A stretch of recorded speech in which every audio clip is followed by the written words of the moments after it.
মমতা, যদি আমাদের গ্রামে এত বড় বড় জমিদার না থাকতো তাহলে আমাকেও চাকরি করার জন্য শহরে যেতে হতো।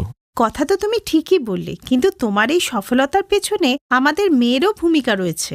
মধুর জন্মের পর থেকেই সবকিছু ভালো হচ্ছে। একদম ঠিক কথা বলেছ মমতা, আমাদের মধু কোনো পরীর থেকে কম নাকি? তখনই সেখানে মধু চলে এলো। বাবা বাবা, ঘোড়া হও না, আমি ঘোড়ার পিঠে উঠব। আরে কেন নয় মা, আমি তোর জন্য ঘোড়া তো কি, গাধাও হয়ে যাব। এইভাবেই কিছুদিন কেটে গেলে তারপর আবার মমতা গর্ভবতী হয়। মমতা, মনে হচ্ছে ভগবান আমাদের উপর খুবই প্রসন্ন, তাই জন্যই তো আরেকজন পরীকে পাঠাচ্ছে। তখনই স্বর্গে দুজন পরী পরস্পরের সাথে কথা বলছিল।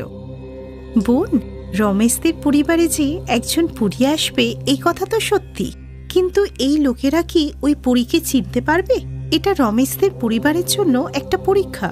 তুমি ঠিক বলেছ বোন, এবার শুধু দেখার বিষয় এটা যে ওরা পরীকে চিনতে পারে কিনা। এইভাবেই 9 মাস কেটে গেল। তারপর হঠাৎই মমতার পেটে ভীষণ যন্ত্রণা শুরু হলো। আহ মধুর বাবা, আমার পেটে খুব যন্ত্রণা করছে। তুমি তাড়াতাড়ি এদিকে এসো গো। এই শুনে রমেশ দৌড়াতে দৌড়াতে মমতার কাছে আসে। বাবা, মায়ের পেটটা এমন ফোলা কেন? মনে হচ্ছে অনেক খাবার খেয়ে নিয়েছে। না রে বাবা, মমতা, আমি তাড়াতাড়ি কাকিমাকে ডেকে আনছি, মনে হচ্ছে ডেলিভারির টাইম হয়ে এসছে। এই বলে রমেশ দৌড়াতে দৌড়াতে গ্রামে গিয়ে এক বুড়ি কাকিমাকে নিয়ে আসে। কাকিমার সাথে করে আর একজনকে নিয়ে এলেন। বাবা রমেশ, তুমি মধুকে নিয়ে বাইরে যাও, কিছুক্ষণের মধ্যেই আমরা তোমাকে সুখবর দিচ্ছি বাবা। মধুমা, চল আমরা বাইরে খেলতে যাই। এই বলে রমেশ তার নিজের মেয়েকে নিয়ে বাইরে চলে যায়, আর ভেতরে 2 দাইমা মিলে প্রসব করার কাজটা সম্পূর্ণ করলেন। কিছুক্ষণ পর দাইমা বাইরে এলেন। তোমাকে অনেক অভিনন্দন, তুমি আর একটা মেয়ের বাবা হয়ে গেলে রমেশ। এরপর দাইমারা চলে গেলে রমেশ নিজের মেয়েকে নিয়ে অনেক খুশি মনে ঘরের ভিতরে ঢোকে। কিন্তু নিজের নবজাত শিশুকে দেখে রমেশ মুখ দেখালো, কারণ তার গায়ের রং ছিল কালো। এটা কি হলো মমতা?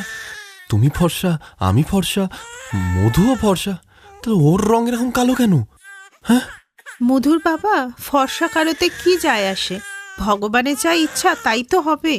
রাতও তো কালো হয়, কিন্তু রাতকে কি আমরা ঘৃণা করি? মমতা, আমি তোকে ভালো মেয়ে ভাবতাম, কে জানে এটা কার পাপ। আমি একে মানি না, আমার শুধু একটাই মেয়ে, আর সেটা মধু। রমেশের এই ব্যবহার দেখে মমতা খুবই দুঃখ পায়, কিন্তু মা তো মাই হয়। ও নিজের কালো মেয়েকে অতটাই ভালোবাসতো যেমন নিজের মধুকে ভালোবাসতো।